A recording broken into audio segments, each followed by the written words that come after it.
The Wagner Group's mutiny is over, but its consequences are not. Let's look at 5 dimensions of this story.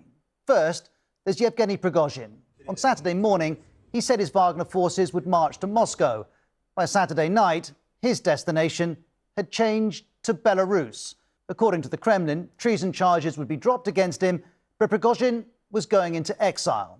A major player in the war appears to be leaving the battlefield and leaving Russia too, which takes us to the second impact, on Wagner itself.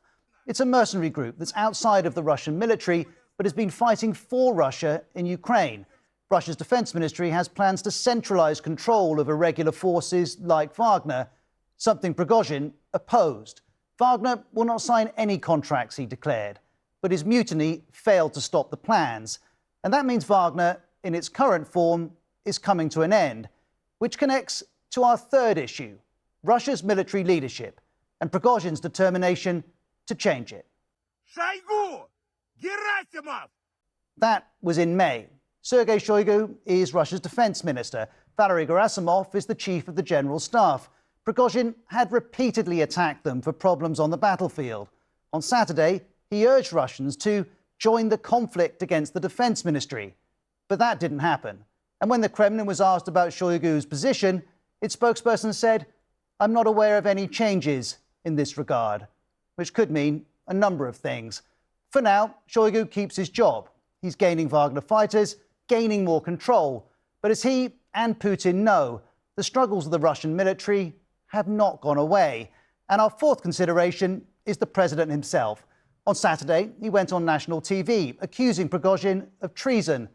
But having to address a mutiny by a mercenary force that he's backed is unlikely to have been on Putin's list of things to do, nor would have been Moscow having to prepare in case Wagner arrived.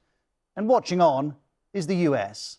So I think this is clearly, we see cracks emerging. Where they go, if anywhere, when they get there, very hard to say. I don't want to speculate on it.